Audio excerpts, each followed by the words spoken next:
On the radar with the CBS 17 Storm Team. Hi, I'm meteorologist Ross Whitley, and if you watched last week, you were introduced to me, and this week you're getting a full dose or big helping of meteorology.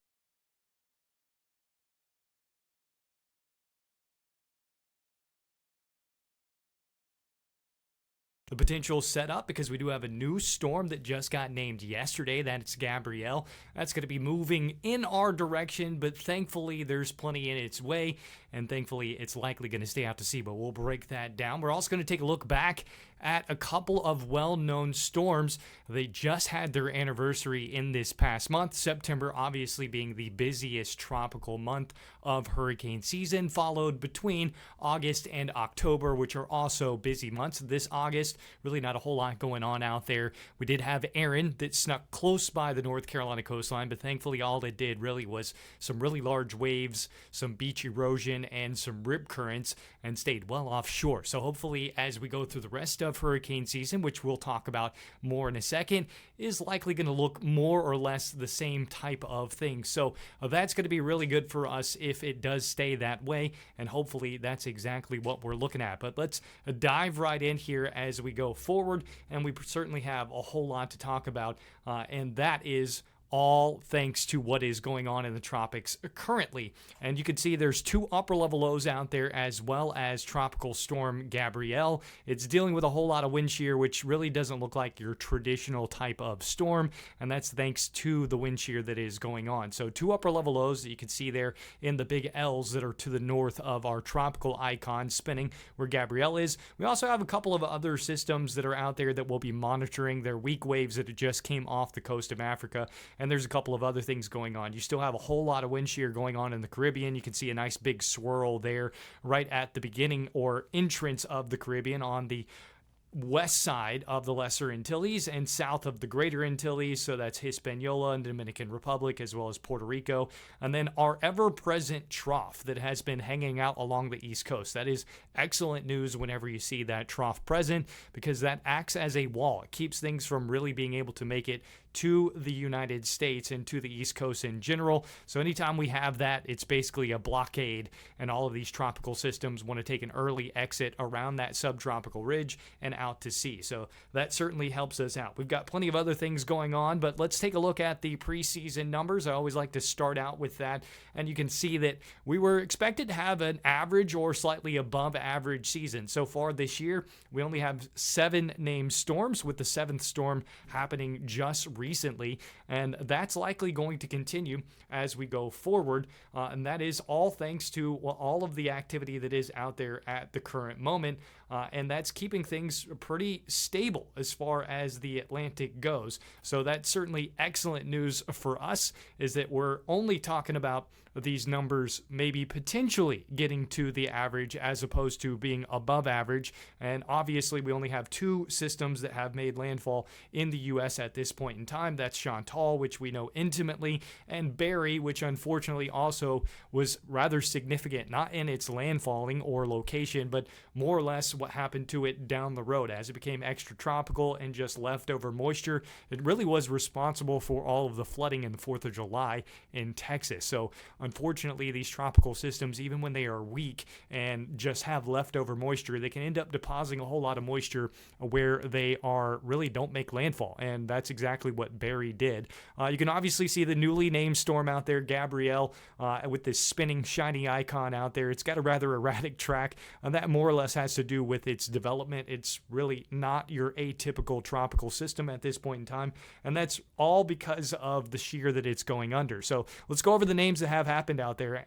Andrea, which was on the northern side of the tropics, Barry, which we were just highlighting, Chantal, Dexter, Aaron being the very strange system here because Aaron was a Category 5. Now, it was just briefly to the north of Puerto Rico when it made that strength and title, getting all the way up to that Category 5, but that is rather odd when you look at the rest of the season being basically a whole lot of nothing from Andrea all the way to Gabrielle at this point, and then you have one Category 5 out there, reminiscent of maybe some seasons in the past, say 1992, where you had a whole lot of nothing, and then at the end of August, you had Hurricane Andrew. So Thankfully, Aaron did make landfall, and again, hopefully we are talking about the same kind of thing happening now.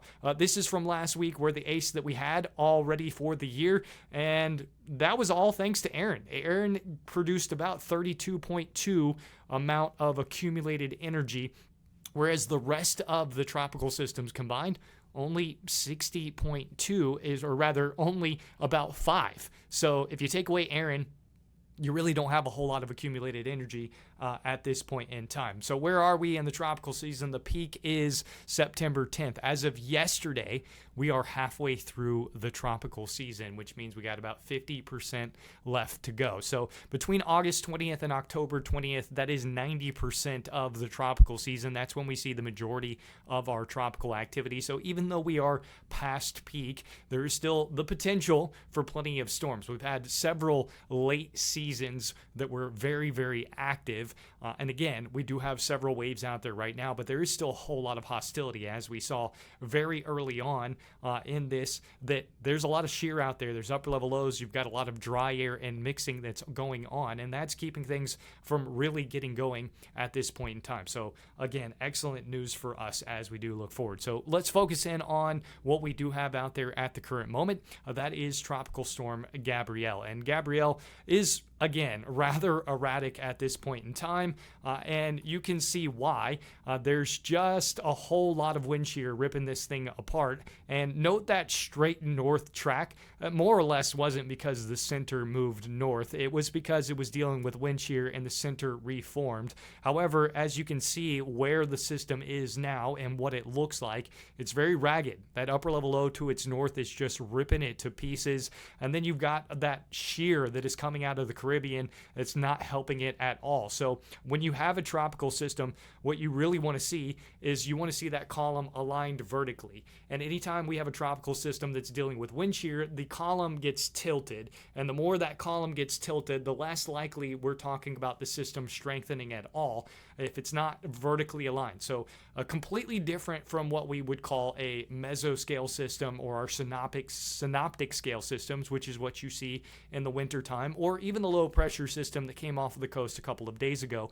Those benefit from temperature differences. So what happens is a frontal boundary or the low pressure system itself, they're not vertically stacked. They're stacked in two different locations. And what happens is warm air feeds off of that, rises from one low pressure system to the next low pressure system, and that helps strengthen it. When you have a hurricane, what you want is high pressure aloft, and that you want all of those low pressure systems right underneath that column so that it is completely aligned. And that's where we get that symmetrical look where it looks like a CD. If you see a system that looks like a CD, it is probably extremely strong.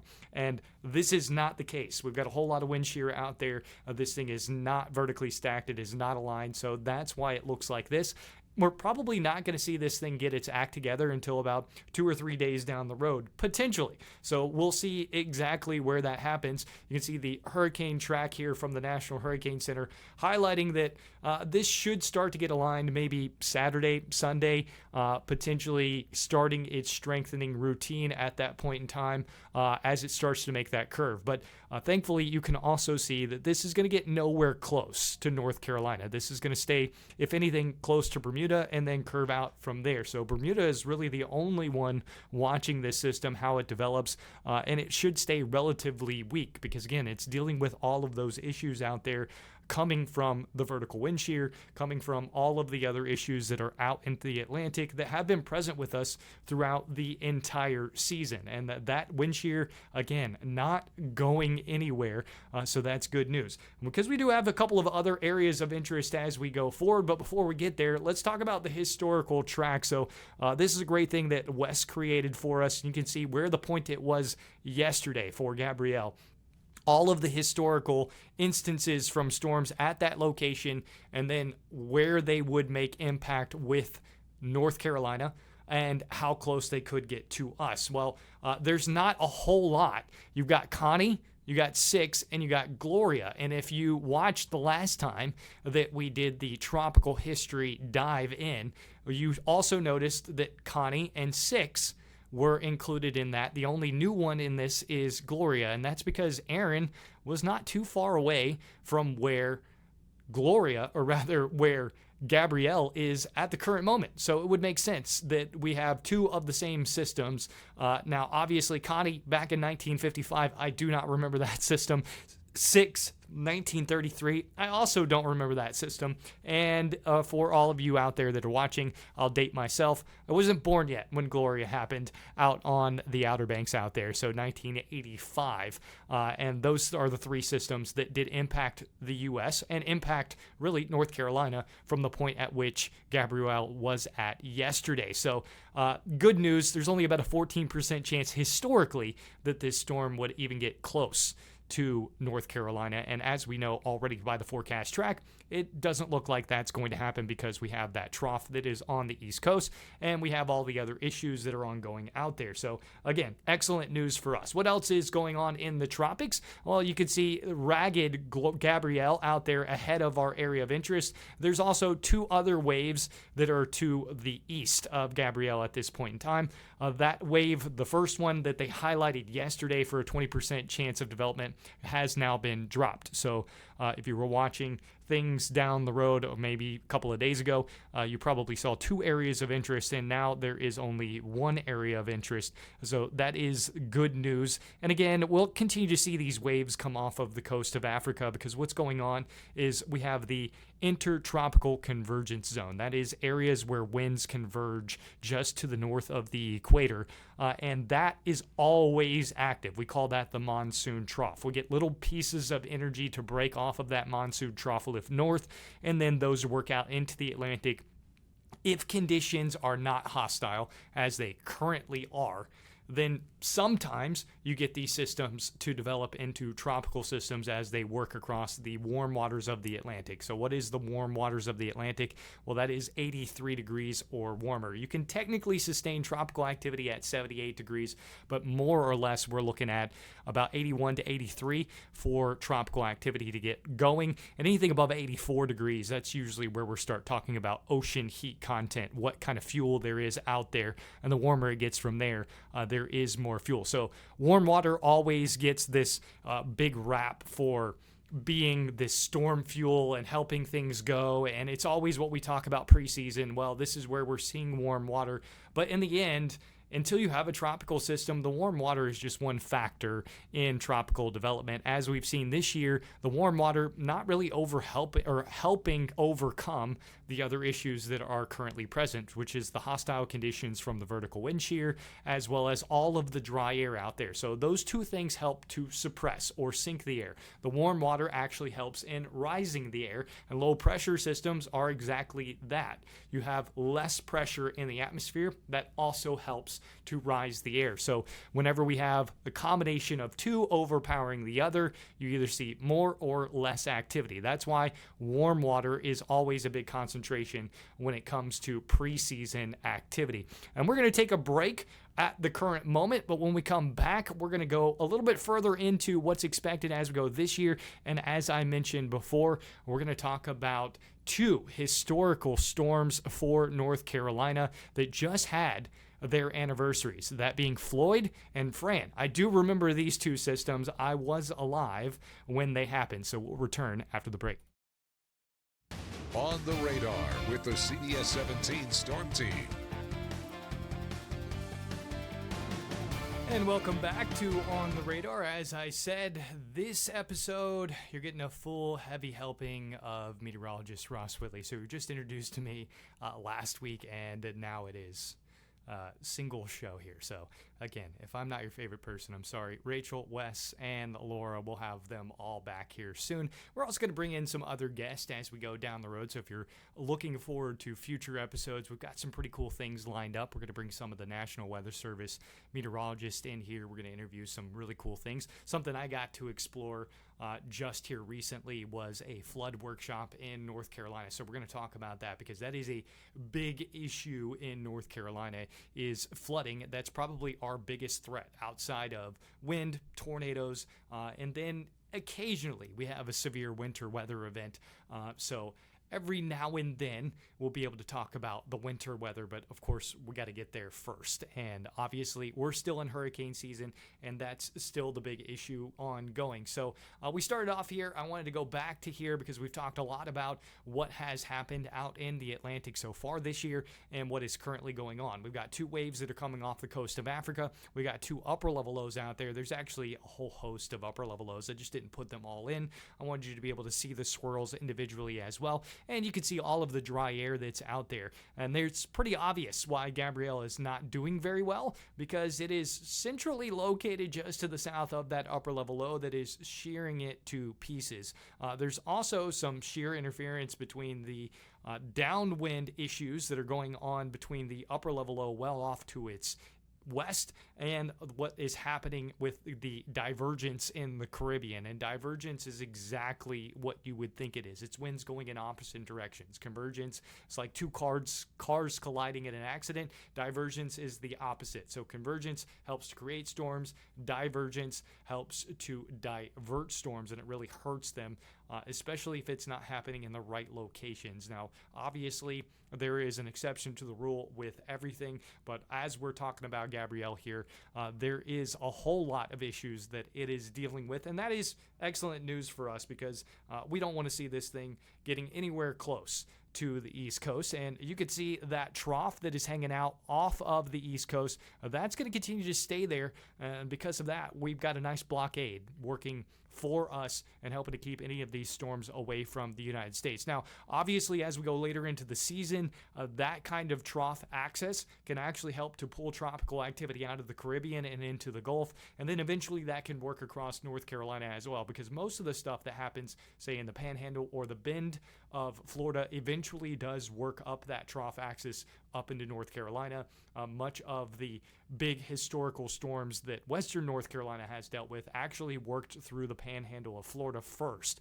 So if you think back to Helene last year, and then if you go before that, you've got 2 other storms. Ivan that year caused massive flooding in Asheville, North Carolina, and the same type of system from earlier that year before Ivan happening maybe about 2 weeks before. I can't exactly remember what the name of it was, and it's going to kick me that I can't remember it. But that is 2 systems that happened within about 2 weeks apart that caused massive flooding in Western North Carolina. It's now certainly nothing like Helene, and we do have the Helene anniversary coming up, and we will talk a lot about that when we get to that anniversary, because I hold that personally as well. I was down in the Panhandle forecasting for Helene when that happened. I've got a lot of friends in Western North Carolina. I went to UNCA, so that is personal to me as well. And then obviously everyone here in North Carolina, no matter where you're located, experienced some kind of issues from Helene. And if not, you know somebody that was directly impacted from Helene because it was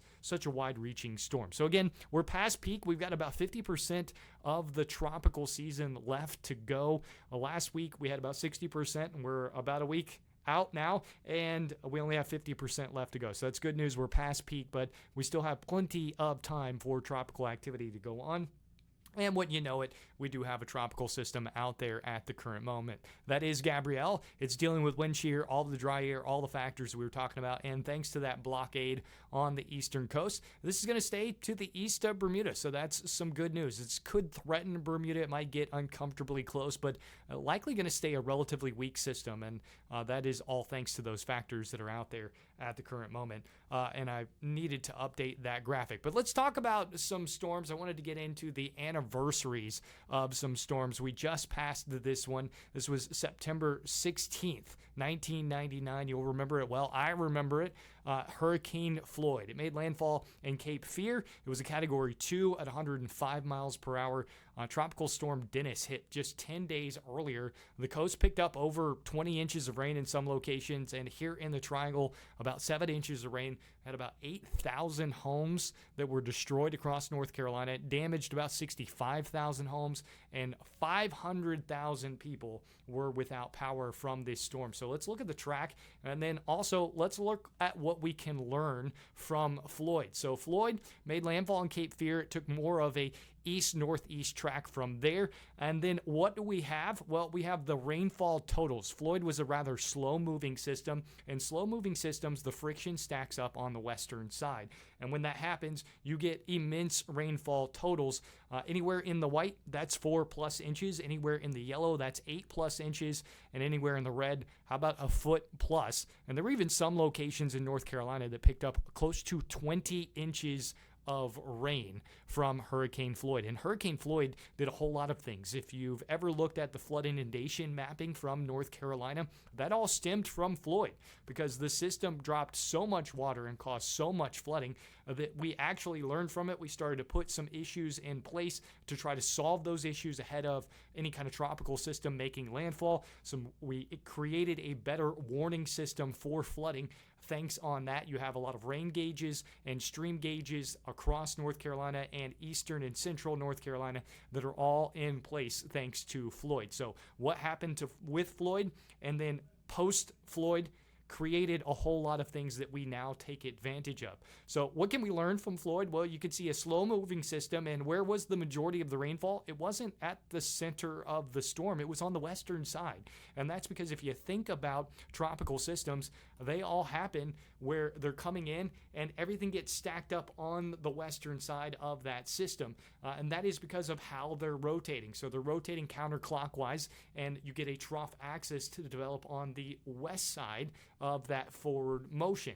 And with that, you get a lot of extra friction that helps to produce extra amounts of rain. And that's where we see this massive amount of flooding. And that's exactly what we had in Hurricane Floyd, where the western side of the system produced the majority of the rainfall, and it was some places well away from the center of the track. In fact, the only areas where the center of the track produced a high amount of rain was near landfall. And then everything started to get a little more lopsided further and further off to the west as it moved off to the east-northeast. Now, that's not the only tropical system that we just had an anniversary for. A little earlier in the month, you might also remember something that is relatively famous here in Raleigh. It's probably the last storm of record, at least here, that you really stand out. And that, of course, is Hurricane Fran. And Hurricane Fran obviously had the same type of issues, but for different reasons. It too was a Category 3, made landfall at 115 miles per hour. It was on September 5th. It dropped about 4 to 8 inches of rain in the triangle. The storm surge along the coast in topsail was about 12 feet. So it's rather impressive, especially for a mid-latitude storm working into the mid-Atlantic. The record storm surge from any storm making landfall in the U.S., Hurricane Katrina, and that was at 28 feet. So that is just astronomical when you're thinking about storm surge and just a wall of water working toward the coast. And that's what we had during Hurricane Katrina. However, the total damage amounted over $2.4 billion working across North Carolina. And you'll see in just a second that the storm actually produced close to about $5 billion worth of damage. And this was a relatively fast-moving system. It downgraded to a tropical storm just 12 hours after making landfall in North Carolina. And thankfully, this one, not the same issues. So when we look back here at, why does this say Floyd? This should not say Floyd. We're looking at Fran. I think I might have my graphics backwards, or maybe I duplicated. There we go. Now we've got Fran in there. I think I just had duplicated graphics. So Hurricane Fran, not the same issues as Floyd, as we just re-highlighted there. That was all rain. With Fran, it was more or less the wind, because the forward speed and forward motion actually helped to enhance wind speed, especially on the north and eastern side of the storm. So counter to what Floyd did, where it went well off to our east, Fran went directly over the top of us. And because it was moving so quickly, it was still a Category 1 when it worked across the triangle here. So places like Fayetteville, Goldsboro, Raleigh all produce wind gusts over hurricane force, which you're getting ready to see here. We saw wind speeds at 79 miles per hour. So there was quite a bit of wind damage that is over Category 1. Category 1 hurricane starting at 74. It wasn't until it crossed into Virginia that Hurricane Fran downgraded to a tropical system after making landfall as a Category 3, 115 miles per hour. See, Wilmington, 105. Emerald Isle, about 94 miles per hour. Goldsboro at 81. There was actually a wind gust recorded around Goldsboro, just off to the north and east. I didn't know the exact location, so I didn't put it in there, but it was at 100 miles per hour. So again, forward speed of the storm, as well as the strength of the storm itself. Fran also did something that we really don't like seeing, and typically when we see strong wind events well inland, this is what happens. Think Charlie, think Michael, think these systems that rapidly intensify, say Rita, before they make landfall. And that's exactly what we saw with Fran. It went from a Category 1 to a Category 3 really quickly just before it made landfall. And whenever that happens, these systems tend to have a whole lot of energy that they use across the land. So that certainly was the case here with Fran as well.